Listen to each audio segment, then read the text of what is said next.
Well, hello, and welcome to the Swinging Christies, the Christie Time podcast about Agatha Christie in the Swinging 60s. What's that puddle? I'm watching a puddle. I'm Mark Aldridge, an Agatha Christie historian and writer, including of my latest book, Agatha Christie's Marple Expert on Wickedness. I should write a new one, so I've got a new intro. Yes, and I'm Gray Robert Brown. You'd think we'd be better at these by now. Wait, it's raining. It's raining a lot. I'm me from working. I'm a writer and an Agatha Christie fan, and today we are in Belfast. We are. It's a beautiful city. It's a beautiful city. I'm really excited to be here. I've never been before. No, it's only my second time. How exciting. It's lovely. But on both counts. However, it is absolutely piddling it down. I got chatting to a really lovely guy on the flight.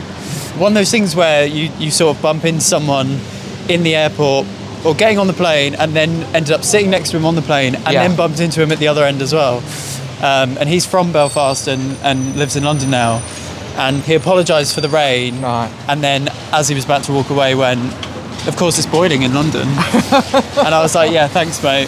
But no, it's amazing to be here. Today we're going to be recording a very special episode about Agatha Christie and Ireland and the 1960s. There's a lot to cover, a lot to delve into. Yes, because I'm here for the Belfast Book Festival, where I'll be speaking with Jan Carson, who's also carved out some time for us. Jan, brilliant writer, who's going to talk to us about, well, her love of Agatha Christie, but also we're going to chat about how Ireland figures in Swinging Christies texts in particular. Yeah, and in many ways this is about righting a wrong, because as you may know, the Troubles began in the late 1960s, sort of 68 or 69, depending on which historian you talk to. And yet we've never quite got round to covering this topic properly before, mainly because we didn't, either of us, feel qualified to do it justice, I think it's fair to say, given that it's such a complex and sensitive topic. But we've had some time to do the legwork. Yes. We've done the research and we've got Jan to talk to and shed some insight. So yes, very excited to do so. Yeah, shall we march a little quicker so we can dry off a bit quicker and have let's a chat do to Jan? that. Yeah, let's get in the dry. All right. So we're now drying off the Crescent Arts Centre in Belfast with our very special guest, Jan Carson, who's a writer, many things, based in Belfast. Most important thing, though, Agatha Christie fan. Absolutely. So that's how I ended up going to Belfast in the first place, because last year we spoke at this Belfast Book Festival, and you've invited me back this year as well. Had a great conversation and a good quiz. A slightly mad quiz, Mark, to be very honest. There was a lot of cheating and a lot of craziness going on at the end. Hold on, you didn't warn me about this, because this is my first time. Quiz this year. There's no quiz. Oh. No, there's no budget for a Poirot-shaped vegetable marrow as a prize this year. Oh, no. If only I'd known, I would have brought one of mine. Yeah, we would have funded that ourselves. I don't know what you mean. So we had lots of people who had never read an Agatha Christie but came along because they were on, like, we had Americans who were on not an exchange year, but a year out of university and coming to Belfast for a year. I just took a punt on it, and I think that's lovely. Like, I mean, you know yourself, like, Agatha Christie draws people together from all sorts of different backgrounds. So we had everything from like a 12-year-old to 80-year-olds at the back. It was really good fun. Anyway, Jan, we could talk forever about that, but tell us about your Christie journey to begin with. So you're a fan. Where did it start? Is there anything you particularly love about Agatha Christie? You know, just give us an idea. Okay, so I grew up in a town about an hour north of here called Ballymena, in a very strange kind of household. My whole extended family are extremely conservative Presbyterians, so I was raised under kind of Ian Paisley in the 80s in Ballymena. I like to say not a lot of crack. So the arts was really frowned upon. We didn't go to the cinema in our house. There was no dancing. There was a lot of kind of control over what you watched and what you read. But my daddy was a massive, massive crime fiction fan. So it was okay to watch Morse and Poirot and all sorts of different programs, and my parents also really encouraged me to read. So like a lot of people, I first came across Christie in the library. By the time I was 8, I had read everything in the kids section, and a lovely librarian said, "Come here, I'm going to introduce you to somebody you need to know," and it was Agatha. And my first Christie was Death in the Clouds. Oh, interesting. Yeah, and I guess for me, it was really a fundamental experience for a couple of reasons. One, and I have loved recently listening to the author Elizabeth Day has talked about a very similar experience of she lived in Derry during the Troubles, and Christie for her was a form of escapism. You know, there's something about being part of or being kind of party to a lot of out of control violence when you come across someone like Agatha Christie where things are ordered and there are, you know, there's justice done by the end of it. That feels really comforting. And I had that exact same feeling reading Christie in 1988 in Ballymena Library. And I think the other thing for me is I could honestly point to that as the moment when I thought, I want to do this. I probably couldn't have articulated I want to be a writer, but I would have said I want to learn how you use words to take people out of their situation, to make them feel something, even if that is abstract fear. But it just felt like a really formative experience for me as a writer, and I haven't stopped reading her since. Yeah, and you did it. And just like Christie, you've written novels, you've written short stories. Yeah, not a murder mystery though. Mystery. Okay, so Yeah. I've had a go at writing crime fiction 3 times, and all it did was make me realise how incredibly talented she is, because it's so difficult. It's so difficult, I know. I get the same questions. Why don't you write, you know Agatha Christie so well, you know all her secrets. Why don't you write a piece of crime fiction? No. I was like, because she's really good. Yeah. I'm not. So- Although I may retract that if I change my mind in 10 years. But Yeah, right now, yeah. that's that. When the money dries Yeah, up. yeah. I will say, like, my ordinary fiction plotting device is to just start writing and let the story unfold, and I attempted to do that with the crime fiction, and I got to a point where I had a decapitated head in a fruit basket passing as a pineapple. I don't know how I got there, and I didn't know how to get out of it. I was like, this is why you plot furiously when you're writing crime fiction.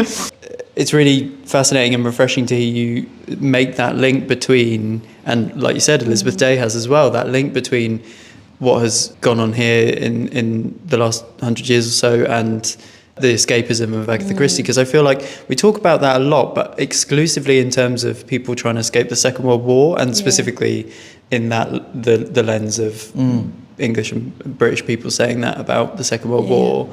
But obviously she's been read through other periods of conflict as well. I mean, even on a really basic level, I remember as a child saying to my father, I think it was, oh, I'd really love to be a detective. And because I loved the kind of the order and the kind of working through plot and solving things. And my dad really quickly saying, well, that doesn't mean the same thing here as it means in other places, because nobody really wanted to be a police officer. You know, so even that split between what crime looks like in Agatha Christie and what crime looked like in 1980s and 1990s Northern Ireland, it's very different. It was chaotic. It was, you know, you could be caught up in something for no fault of your own.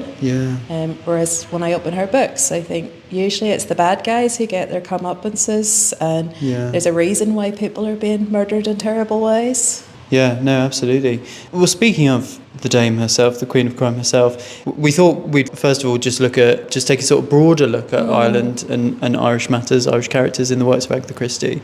And one of the first things I thought when we were first researching and planning this episode, planning to chat to you, Jan, was I seem to recall, and you'll be able to correct me, Dr. Mark Aldridge, when Sophie Hannah, who writes those continuation Poirot novels, great thriller writer in her own right, and writes those Poirot and Catchful novels, set Closed Casket in Ireland, I'm sure she said in interviews that part of the impetus for doing that was because Christie seldom did or never had. Yes, she did. And you then got this fact checked with her. I did, yes, so I did. Sophie says, yes, it's because Christie's never written a novel that was based in Ireland. But also she found a house with a floor plan that I loved. And Clonakilty was where it happened to be. Is that right, Clonakilty? Yeah. Good pronunciation, Mark. Thank you. So I'll leave that in. So yes, thank you. So Christie, as far as I can remember, and I've checked, is the only time that she sets a mystery in Ireland is one of the short stories in Labours of Hercules. And it's not a terribly good No, story and either. it's a convent, and Yeah. it's you know, so it's the Apples of Hesperides, where Poirot does visit an Irish convent. But other than that, I do feel there's a bit in Bertram's Hotel. At Bertram's Hotel is a Miss Marple novel set in a London hotel which is not quite what it seems, from 1965. Where you think she's going to go to Yes. Ireland, and then maybe the travel budget ran out and she didn't quite get to go. but there is a hint of that, isn't there? And there's a really weird thing about her pawning the jewellery, Yeah. isn't there? Did Christie ever come to Ireland? I looked it up, and yes, there are bits about it. I remember the thing about Rosalind going to Ireland at one point in particular, to do some research or something. But yes, I believe she did. Hello, Mark here. Shortly after recording this episode, I did go and check about Agatha Christie and indeed Rosalind in Ireland. So I also double checked with the family archive. And, well, Rosalind went to Northern Ireland in late 1940 with Hubert, who was her first husband, who was sadly killed in the war. And Agatha and Max both went shortly after Agatha's 70th birthday for a little holiday. And in October 1960, Agatha wrote to Edmund Cork, her agent, to say that she'd enjoyed the moule marinière, so mussels, and the Dublin Bay prawns, hot and cold, simply super, and said that Ireland was glorious. So there you go. She was there during our swinging period, which is nice to know. But when we were researching this episode, you went, of course, Agatha Christie's mother. It was born in Belfast. Yeah. So we had a little chat about this Yeah. earlier, Jan, and we were sort of talking about what we might discuss. But yeah, so she didn't spend long in Belfast because she ended up being sort of adopted out, and so it was a very long, slightly sad story. I don't know, does Belfast embrace the fact that Agatha Christie's mum was born here? I don't think people know, because I remember reading the autobiography and going, I've never been told that. That's really interesting. But there is a long tradition of people who are from this part of the world and have kind of papered over their roots. And sometimes that's because of the problematic kind of history here and the politics and things. And sometimes it's just because they get associated with somewhere that's more glamorous. So the big one is C.S. Lewis, who's from East Belfast originally, but is so associated with Oxford, and the estate really like that association. So there's not as many people maybe know that he's one of ours as should. Yeah.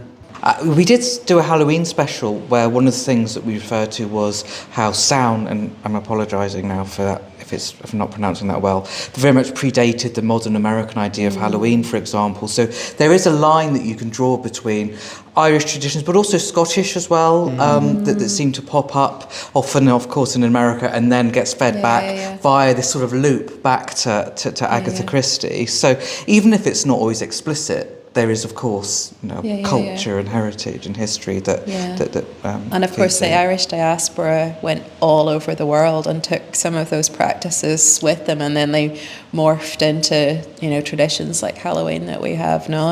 Yes. Which is super interesting just to see how that's played out. I worked on a big research project last year called Bad Bridget. It's out of the history department at Queen's here, and we looked at Irish women who migrated from here to the US and Canada and became incarcerated. So these were all of the felons that kind of moved from here to the US and end up as pickpockets, and even a couple of serial killers. Wow. But at one point in the US, like almost half the population of the prisons were from Ireland originally. Really? So we did take crime all over the world. So did Agatha Christie, mind you. That's true. In a It's a different way. tenuous It's link, like but- that. So let's go with that. Amazing. Okay, so we thought we'd specifically look at some references to Ireland and Irish characters in what we like to call our swinging texts. So we broaden the definition of the 60s slightly to encompass a little bit before and a little bit after. And we're going to sort of ping through some more minor ones before going on to the big two really in this topic, which, as we've already talked about, Jan at Bertram's Hotel and Passengers Frankfurt. But just in terms of like little mentions, and I thought it'd be interesting to get your take on these. So there's The Adventure of the Christmas Pudding. The Adventure of the Christmas Pudding and a Selection of Entrees is a collection of early short stories, including the titular The Adventure of the Christmas Pudding or The Theft of the Royal Ruby, rewritten for publication in 1960. And I think you spotted, Mark, that there's just a very sort of throwaway reference to Ireland being named alongside Scotland and the, quote, the Argentine as somewhere to elope to. Yes. And interestingly, this is not a reference in Christmas Adventure, which is what Christmas Pudding was based on, the original short story from the 20s. I did some digging and I couldn't seem to find that there's any particular... Seems very bizarre to me, because last night we had a wonderful event by Edna O'Brien here. Yes. And O'Brien really kicked out against like some of the restrictive views of the Catholic Church in terms of female sexuality and freedom, and that, you know, she eloped to the Isle of Man. The priest came after her to drag her back. Stop it. Yeah, they chartered a plane, and her father and the priest came over to the Isle of Man to try and drag her back. So I wouldn't automatically say Ireland is... Yeah, it could be. I mean, we mentioned this in our America episodes recently, but how often, and this just happens in all writing, where a place which is othered, a place which is not their own, your own, will be invoked in a mention. She does it with America a few times, just as a kind of byword for something different. And I mean, there is an association in Ireland with this kind of wild romanticism. So things like the movie The Quiet Man. Yeah. I mean, that's a lot of people's idea around that era of what Irishness is. Mm-hmm. These, you know, women with wild hair and like very attractive men, and unfortunately, that's not the case, to be honest. What? That's the sole reason I'm here. I don't know what you mean. Interestingly, though, it did strike me after I wrote this note down that, of course, between Christmas Adventure and Christmas Pudding, Christie did elope with her second husband to Scotland. Yes, that's very true. I mean, you would elope to Gretna Green. Yes. Kind of. Yeah, although she went to Edinburgh, and it wasn't anything to do with the legalities. It was more, I think, it was mainly because she was so burned by being tailed by the press in 1926 around her disappearance that she and Max Mallowan, who she was marrying, kind of put a finger on a map a bit, almost at random. And when, you know, the press won't find us there because there's no motivation behind picking that in particular. But yeah, if only he put his finger on the map in Argentina. And then in The Pale Horse... The Pale Horse is a standalone novel that explores mysterious goings-on and unexplained deaths at a countryside inn from 1961. Another type of mention I feel that is fairly common is this idea, and I'm sure you could speak to this, the feeling that there's something kind of spiritual or quote-unquote mystical about being kind of Celtic broadly. Yeah. So one of the witches in The Pale Horse is talking about her sort of heritage, and she says, my great-great-aunt, or one or two more greats, was burned as a witch, I believe, in Ireland. Those were the days. And then somebody else replies, I always thought you were Scottish. And she says, on my father's side, hence the second sight, Irish on my mother's, and then it goes on. So I'm sensing that this is a common stereotype. Yeah, I mean, in lots of different levels, you have like such a rich tradition of kind of myths and storytelling, and a lot of those kind of Celtic myths feature things like banshees and witches and leprechauns and all sorts of like creepy mystical things.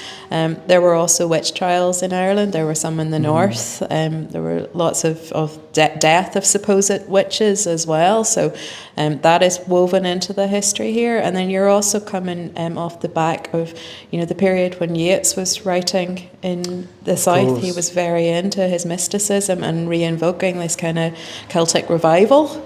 So, you know, that's probably in the back of Christie's head. You know, Yeats's poetry was really wildly read. Yeah. So all of that is possibly in the mix there. Yeah, no, that makes a lot of sense.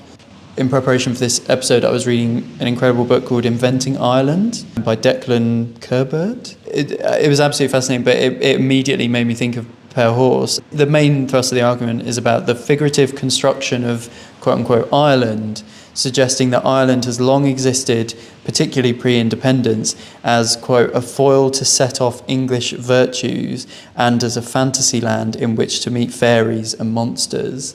And it is that that really distills that point, I think, about the kind of mysticism and the fantasism that's what you'd find here. Yeah, I mean, it's something that I come up a lot against in my own work, because I'm a magical realist. Yeah. And if you go back 2 or 3 generations, there was a real sense of people being au fait with the supernatural here. Yeah. Partially because Catholicism hadn't lost its grip yet, but also because people actually believed in things like banshees and spirits. And so there was a sense of like the work of someone like Bram Stoker.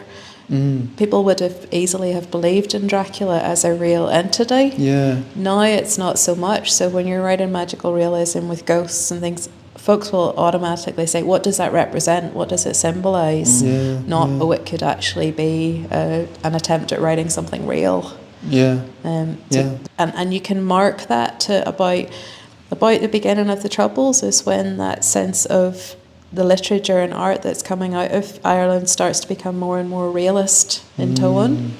And I always wonder if it's because, difficult, violent times, people thought they need to approach that in a very rational, sensible way of writing. But there's very, very little non-realist writing coming out of here now, which wouldn't have been the case when Christie was writing. The history of magical realism is usually associated with places that have a colonial past, and so a kind of straight realist heteronormative fiction is usually associated with the kind of colonizer. Sure. And anything that you're writing that bucks that kind of trend is an act of kind of independence and rebellion. Something like the Pale Horse. There are logical solutions for all of the supposed supernatural stuff. Yes, of course. But the supernatural element, it really makes you wake up as a reader and pay attention, and it shocks you into a kind of attention there that you might not have otherwise. Yeah. And Then There Were None. And Then There Were None is a film adaptation of the titular story about a group of guests picked off one by one by a mysterious killer. This one's from 1965. It was filmed in Rush, County Dublin, although it's obviously not supposed to be set in County Dublin. It's supposed to be set in the sort of snowy Alps. Yeah, because when I first read that, I was like, what, did they pump all that fake snow in? Like, what do you mean? I was like, we don't really have mountains that would require a cable car to get to them. So I watched it on Saturday night, and that's real commitment. I know. Yeah, you've really done your homework, and you read Bertram's and Passenger. We're very grateful. And it's a beautiful example of what we would call a big house here. So the big houses were often kind of the thumbprint of colonialism. Right. They were built by the lords that came over and settled here, and the interior of that house is classic big house. Right down to the kind of big fireplaces, and it's a blocky house as well. So is that why? Because I think I read that it fell into disrepair and it was demolished in the late 70s. So is that? Do you think that some of them have been preserved and repurposed as different things? But you'll find one in almost every kind of town. Yeah. They're usually quite square and blocky and quite English. And it was usually where the English person lived. Yeah. I guess that helps to explain again why they would pick it, because perhaps a slight mix of architectural ideas that wasn't too completely traditionally. Well, yeah, and they're coming at making the film from an English lens, so they're sort of immediately attuned to then picking architecture that sort of makes sense to them. And Endless Night. Endless Night is a standalone psychological thriller in which young couple Michael and Ellie are menaced by unusual happenings. It's from 1967. Ireland's just mentioned as one of the many places that Mike has worked in. So I guess that's the sense that people could, again, slightly escape to Ireland, because he is somebody who is running from things at times as well, that he could just come and the sense is that maybe do quite casual work or work of questionable legality as well, I think, because some of his background. Yeah, is that designed to be an early indicator that he's untrustworthy? We're skirting around the big topic. We'll save that one maybe for maybe there's something not so good going on there. Well, on a more positive note, I did find what I hope is a positive depiction of an Irish character in By the Pricking of My Thumbs. By the Pricking of My Thumbs sees Tommy and Tuppence return to investigate a mystery at a nursing home from 1968. Which is Nurse O'Keefe. she's the sort of primary caregiver to Tommy's Aunt Ada, who's in the nursing home, and it's visiting her that is kind of the instigator for the whole plot. She's not a major character by any means, and so obviously there's limits to this. But later, you're not explicitly told that she's Irish until later on in the story, although I went back and read her dialogue today, and I think it is Christie attempting to write in the vernacular. So the way we meet Nurse O'Keeffe is that we're told that we're explicitly told that she's very sympathetic and was very kind and to Aunt Ada and very fond of her, and that they had a really good relationship, to the extent that Tommy gives Nurse O'Keeffe the first stole of Aunt Ada's, and there's some talk about how twopence is too small for it, whereas the nurse is very tall and therefore it would look great on her. And it's not quite wrapped up, but there's some indication that Nurse O'Keeffe is not part of but conscious of the conspiracy that's going on in the nursing home at Sunny Ridge, and that's why she sort of leaves that job quite suddenly, even though she was very fond of the work and the people. And maybe this stood out as quite a positive depiction of an Irish character because there are few and far between. I mean, I think they're positive depictions, but they're also tropes. So, Irish people are often the servant, the carers. Yeah. Even I know it's outside your period, but in Taking Up the Flood, it's a servant girl who's the Irish person. Yeah. And then sometimes, and this is not just limited to Christie, but across the board, Irish women are all often seen in a solely domestic role.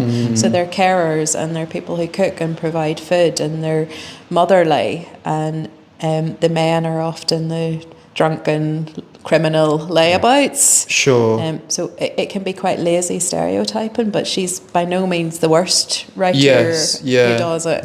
There's another form of stereotype in the same book as well, I think, which is when Tuppence is talking about funerals, and she says, and I'm quoting, "I mean, the Irish enjoy a wake, don't they? They have a lot of keening and wailing first, and then plenty of drink, and a sort of mad whoopee." Like we would call it a hully. Yeah, and I mean that's pretty spot on, to be honest. Not so much the wakes that I was raised with. The Presbyterian ones are a little bit more demure than that. But yeah, an Irish wake, you would tend to laugh as much as you'd cry. And yeah, so I think that's pretty spot on there. Okay, so in terms of the sort of bigger examples, a key title for us in this conversation is going to be at Bertram's Hotel. Yes, so if I'll just remind people about Mickey in particular, and then I'd really love to hear your thoughts, Jan. So Mickey Gorman is the doorman, who we discovered that many years ago Bess Sedgwick married in Ireland. Now Mickey is described as, and these are Christie's words, a drinker, a fighter. He's into gambling on horses, and he's, of course, also looking to bribe or extort money from Bess because of the secret of their marriage.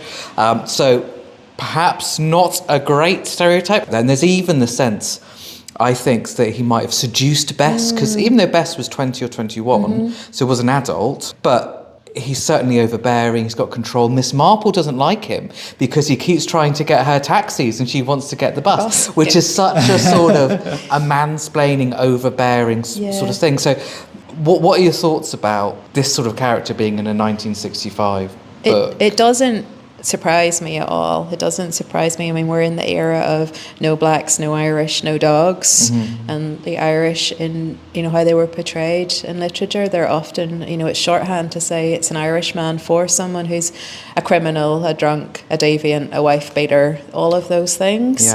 I think there's something in Christie's head as well, because Mickey Gorman is extremely similar, almost identical to the Irish man in Taking Up the Flood, because she also makes a big deal of that Mickey had good war service, that he was a good man in the war, and that there is this idea of him as being, there's an honourable side to him as well, and he's a charmer. She talks about that, when Bess meets him at the start, she was totally charmed by him. So she's holding those two stereotypes of Irish identity, you can be a man of character and then also a drunk and a deviant and a layabout. So there's a degree of nuance and complexity there, but not a lot. No.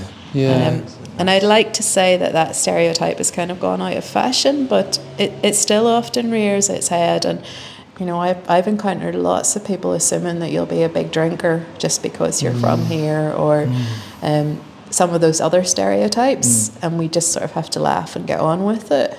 So still very much present in Yeah.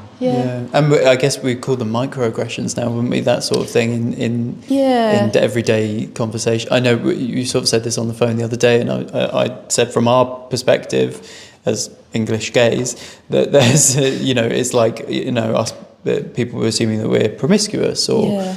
Now, I will say, I'll flip it over and say, we are allowed to laugh at ourselves. Of course. Yeah. But it as with anything, it depends on... Yeah, because if it's you yourself, then you're reclaiming it, you're owning it, but you're also not punching down. I think that's the problem, isn't it? Is how many hundreds, maybe even thousands of years of oppression can't then sort of pivot and still... Not even pivot, just carry on in joke form. I'll also say that a lot of her Irish characters, and I think Mickey is a pretty good example of one of them, they don't have any kind of clout for themselves. It feels like they're victims of circumstances. Yeah. Yes, they're not particularly nice people, but they are also caught up sometimes in things that happen to them, and and that feels like a comment on what happened to, Ireland as a country as well. We're going into very, very deep, heavy subjects here, but there is a very English reading to Agatha Christie that is sometimes a little bit hard to stomach whenever you are, from a space like Ireland that has such a heavy colonial history. Yeah, of course. And her kind of exoticisation of something like Ireland is a good place to elope to, or Ireland is a place where deviants and criminals come to. That feels like quite a colonial gaze. Oh, absolutely, yeah. Yeah, it's something that Alison Light, the Christie scholar, writes really beautifully about, not specifically in terms of Ireland, but that distillation of an England as a kind of very specific, I think because years of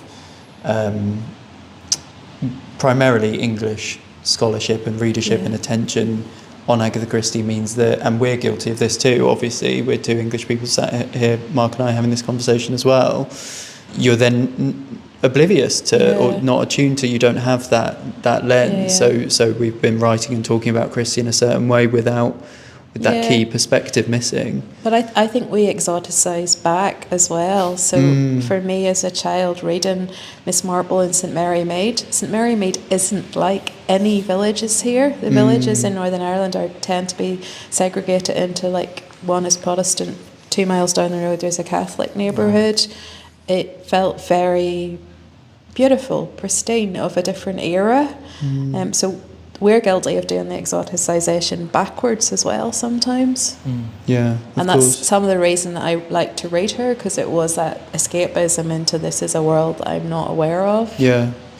I mentioned this on the phone to you the other day, Jan, and I think you just sort of laughed in response. There is another Mickey who's also Irish straight after at Bertram's Hotel in Third Girl. Third Girl is a Poirot novel set in swinging London about a young woman who thinks she may have committed a murder from 1966. Also the novel that directly follows it. Also, and you know that Mick is a term for a Catholic.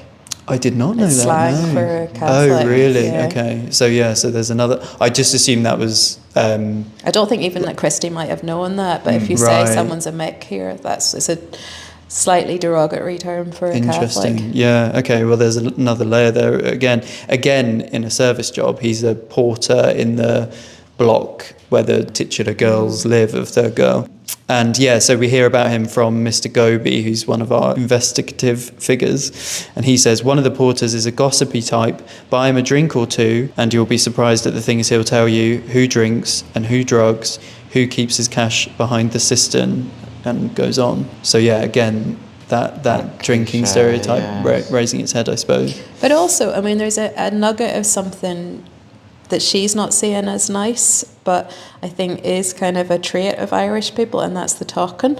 Yeah. Like, Irish people are storytellers, they're talkers, they're conversational, and I think that nearly all of the Christie characters here are Irish that I can think of, they're all big talkers. Yeah. So that is a true kind of trope of here. Yeah, and knowing what's what in a community in this sense, in the block. The nice way to say it is being informed, and the not so nice is being nosy. Is gossipy, which is the word she uses. Yeah, exactly. Finally, in Bertram's Hotel, the sort of pivotal criminal case in the book revolves around what Christie calls the Irish mail train. And many people agree that this is a Christie version of the Royal Mail train robbery from Glasgow. Yeah.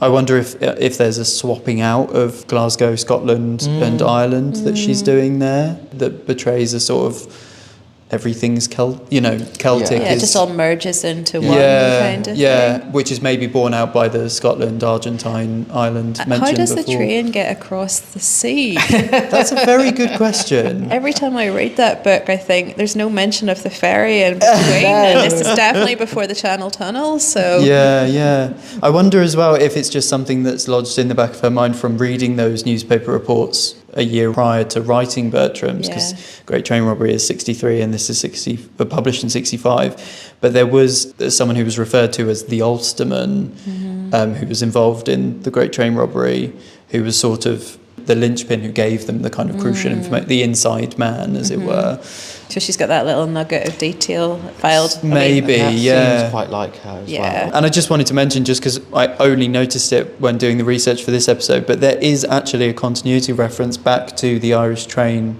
incident in By the Breaking of My Thumbs. So, and at this point in her career, the continuity references are sometimes inconsistent and a bit patchy. So the fact that that's consistent and it's made 3 years later, I thought was quite interesting. Hello, Gray here. It's 2 months later and I've swapped out damp Belfast for damp Hackney. It just occurred to me when I was editing this that we skipped out quite a vital Irish depiction, Irish character in our 60s rundown, and that is Father Gorman in The Pale Horse. There is another Gorman, another reused name. So he's not explicitly called Irish, but I mean he's leaving a Presbyterian church when we first meet him. The implication is very clear. It's perhaps slightly cliche that he is an avuncular Roman Catholic priest, although admittedly she does avoid some of the more problematic cliches around that. And he is a victim, which is a shame. It is an occupational hazard in Christie. But it's a really memorable, kind of very noir, film noir sort of passage, the moment that he is killed, and the fact that he writes down the names of the victims and then is struck down. And he has the presence of mind to obscure in his shoe the names, the all-important names, which means that the murderer does not get hold of them, but the police do. So very clever Father Gorman. So worth noting. But yes, Father Gorman, how could we forget? Anyway, back to the episode. So most historians agree that the Troubles begin in October 1968 after a civil rights protest in Derry. So you're obviously a writer based in Belfast. This is a big question, but to what extent do the events of the Troubles still influence your work now? I mean, is it something that is always present, or is it something that you try to steer away from sometimes? I'd just be really interested to know. So I'm always super interested in the fact that my childhood is entirely during what's thought to be the conflict period in Northern Ireland. So I was born in 1980 and became an adult in 1998 when the Good Friday Agreement was signed. So I do have that kind of first-hand memory of army men on the street and the kind of presence of violence and threat all around you, being searched every time you went into a shop and things like that. But I've also had the benefit of seeing a country slowly recovering and taking its first steps in a kind of, and I say the term loosely, post-conflict community. I can't write without that colour in my work. I'm entirely shaped by that narrative. I think what I find particularly interesting is to think about where the conflict is placed in your work, whether it's front and central and you're writing explicitly about it, or whether it's more in the background, or where, and I know we're going to talk about Passenger for Frankfurt in a second, whether you come at it slant and you use metaphor, imagery, other narratives that are beginning to unpick the big themes. So our big themes here would be things like the legacy of trauma, the kind of conflicted ideas of identity, the history of violence. I think all of those are in that novel, but they're not explicitly about Ulster, Northern Ireland, Ireland, whatever what you want to put it under the label of. Yeah, you mentioned Passenger to Frankfurt. Passenger to Frankfurt is a standalone espionage thriller about Sir Stafford Nye's hunt for answers from 1970. It's interesting that we just did our America miniseries, and one of the things we were speaking about during that is that there's an argument to make that Christie was inspired by what was going on in Vietnam, or inspired is perhaps the wrong word, but prompted by what she read of the conflict in Vietnam when she was writing that novel. What was going on in Vietnam shares with the Troubles is that I've seen historians refer to both as some of the first really, as you say, traumatic conflicts that were televised, that were, images of which were beamed all over the world, and people felt like they were very, people had quite a visceral reaction to what was going on, and for the first time could really see it and get that information quite quickly. And this is not just kind of us imposing a reading on it, because it actually comes from Christie herself. So in last year when we visited the archives, the Agatha family archives, we found some answers to questions that Agatha had been asked by her Italian publisher. That's correct, yes. We're trying to do some publicity, I think, for Passenger to Frankfurt. That's it. And they'd asked her what had inspired the book, and she said, at the present moment, I'm quoting now, at the present moment the things taking place in Ulster are the main expression of this. And it's also quoted in the Christie biography by Laura Thompson. You, Jan, reread Passenger to Frankfurt for this episode, didn't you?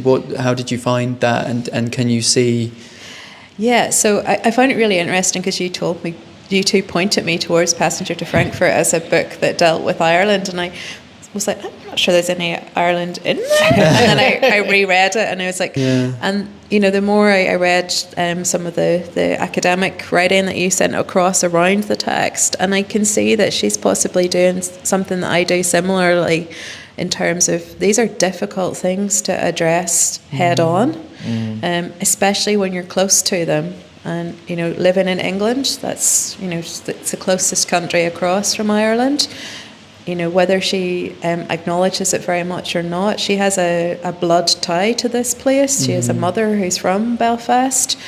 Sometimes it's easier to write kind of elusively about the difficult thing, to put in a kind of hypothetical situation, or for me, I use metaphor and images when I want to talk explicitly about the kind of really difficult stuff about being from here. Of course. It might make it easier for her to write about a completely fabricated situation, but we read it as almost a parable about Northern Ireland and the situation here. Yeah. Well, she famously subtitles Passenger to Frankfurt an extravaganza, and there is this sense that it's both incredibly grounded in several world conflicts, as I said, contemporaneous, whilst also being a sort of flight of fancy of a world entirely in chaos. So I think that's kind of borne out by what you just said. I think there's a slight tone to it that I find quite difficult, in that almost a kind of like judgy thing about, if everyone could just get along, and all of these young people stirred up by violence, and that seems quite naive to me, because there were real problems and roots at the heart of the conflict. That a tablet or a drug that would make everyone happy and get along together, it's not going to fix the problems with identity and colonialism and the awful history there we have here. And similarly with some of the other conflicts that she mentions. Absolutely. It's interesting you should say that, because one of the points that I wanted to make today was there was an exhibition about the Troubles in the Imperial War Museum in London a couple of years ago. And some of the press around that, I think the curator was challenged on this, actually. People had said, and I have a degree of sympathy with this view, even neutral has a point of view, right? So it's almost that thing of, it comes across a little as, just bang your heads together kind of thing, like both are at fault. And that neglect, and what Christie's doing in Passenger to Frankfurt is creating this sense of tumult and confusion, which sort of by definition flattens blame almost in a way that is actually quite problematic, because it isn't addressing, as you say, the root causes and the very real concerns. I will say, and this is probably as candid as I'll be in this interview, I have a degree of sympathy with Christie, because the perspective that I was brought up in would have been very similar to hers. You know, I went to a Protestant girls' grammar school. The schools in Northern Ireland are still, right now, today, 91% segregated. My God. So, and that extends to what's taught in curriculums and language and all sorts of things. But because of that, I didn't get taught any Irish history. So it's only as an adult that I have learned the complexities of what was done to the nationalist population here and some of the horrors. And so when I was a child, I would have just thought, you know, why can't everybody get along? And I didn't fully understand the hurt and the trauma and just the incredible injustice that had been wrought here. Yeah. So when I read something like Passenger to Frankfurt, I can see a bit of myself in it as well. The same is true of so many people. We were observing earlier, Mark and I, that, you know, we don't get taught any of this. We never were, and certainly even today, I don't think really. I think a lot, frankly, of my generation, a lot of the kind of waking up to anything to do with the Troubles was Derry Girls, frankly, watching Derry Girls. And maybe Anna Burns' Milkman. And maybe Milkman, which is incredible. And Anna Burns is a big Agatha Christie fan. She is, and she's here tonight, you said. Is, I'm very excited to meet her, I was also going to say, like, it intrigues me that you said there was an exhibit to the Troubles in London, was that? Yeah. Because we do not have a museum of the Troubles here in the north, and their biggest reason for that is that there is no agreement as to what would go into this museum, because there's not one version of the narrative. It's a shifting kind of kaleidoscopic perspective-based narrative, and that makes it very hard for someone like Agatha Christie, who's looking in from the outside, to write it properly or accurately, because even those of us who live here have to employ all sorts of different techniques when we come to talk about what happened here and what's continuing to happen here. Yeah, that reminds me, I don't know if you've listened to it, I recommended to you amazing BBC Radio Foil series that's on Sounds called 68, which is just snippets based around the civil rights protests and the outbreak of violence in October 68, and just hears from different, people from all sides of the conflict, and is caught up in it in very different ways, different ages when it happened. It's so fascinating. But like you say, you need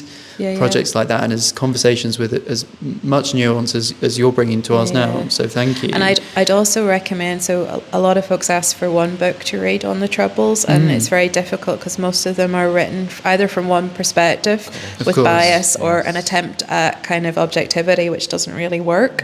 So I'd recommend a really brilliant book called Dirty Linen by Martin Doyle, and it just takes this tiny parish that he grew up in, and it tells the story of everyone who died in the Troubles from all the communities, and you get a real snapshot of this is a small area, and this is how deeply it impacted, and also how people were connected, not just divided by difference, but the relationships. Someone who delivered somebody's milk might have been a Catholic, and they delivered milk to a Protestant who also got murdered. So you see how this is a close community that had a forced kind of division put upon it. So it's a really beautiful, very moving book. We'll put the title of that book on our website, on our resources page, along with everything else we've mentioned. Just one final thing from Passengers to Frankfurt. You mentioned the Project Benvo utopia that's kind of, or dystopia / utopia that is kind of invoked by Christie in that book.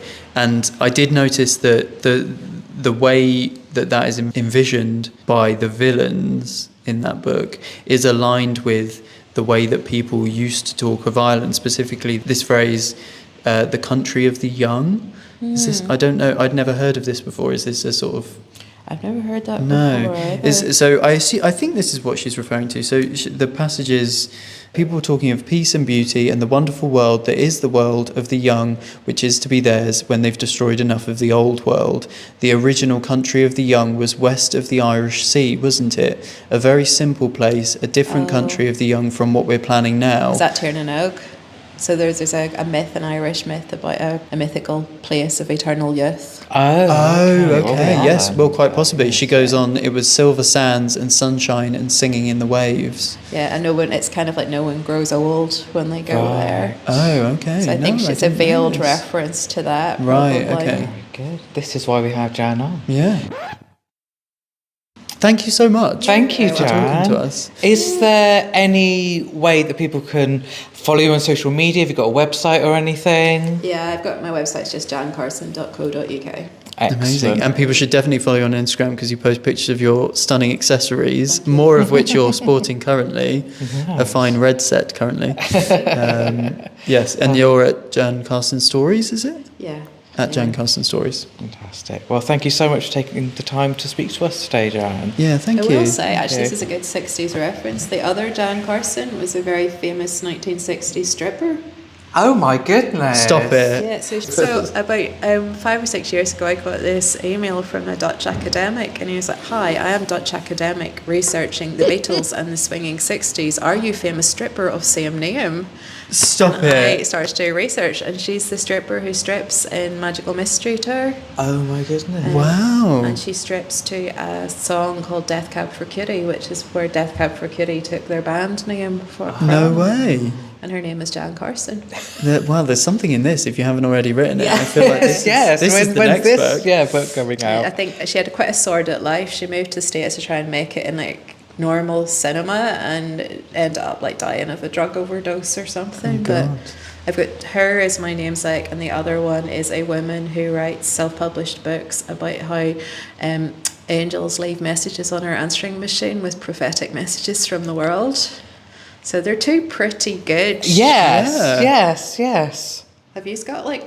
I was just about to say, before we met, before I was properly cognizant of Mark's work, which was long before we met, I did used to think that he wrote crime novels under the name M.J. Aldridge, because he can't breathe. But basically, you know that thing where your brain just reads the first letter and then and sort of sizes up the word. I just kind of went, M.J. Aldridge and Mark Aldridge. He writes about Christie in the day and he does crime thrillers at night. But we joked about this on the podcast before, and then I think I looked him up and we did follow him, and he followed us back, but he's never got in touch, so we're not sure if he listens.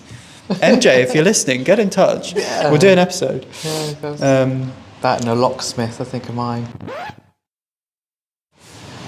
And next episode, you'll just have to stay tuned. You have to stay subscribed.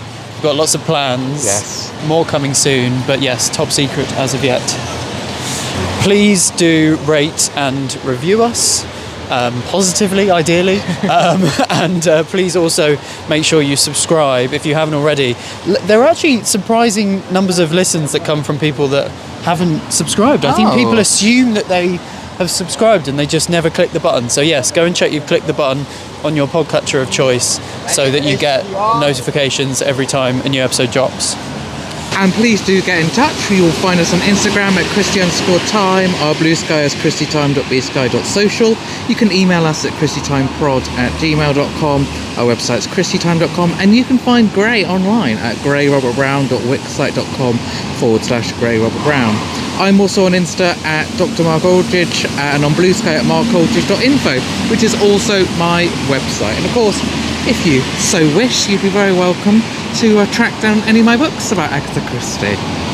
The important thing is, though, keep swinging. Keep swinging. Thanks for listening, Bertrologizers and Frankfologizers.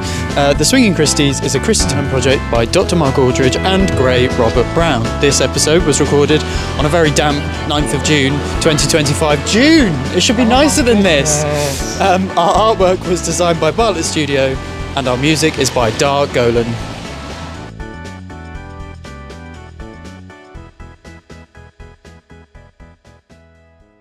Oh, and while we're here, as I remember in the middle of a rainstorm, Fred Connolly, Brendan Connolly, who some of you with long memories may remember was one of the people inspired the title, shall we say, of Swinging Christies when I spoke about this project. The origin story. Yeah. And I promised him a copy of my Marple book, nice and signed, very happy to do. Wasn't out at the time. And then you blocked him. And then he disappeared from Twitter. I was quite right too. This sounds like a Christie plot. It does. So if you're still listening, Frederick Brendan, drop us a line and I'll make sure I get that across to you. It just crossed my mind the other day. Yeah. I say, I can't find him. So you know me.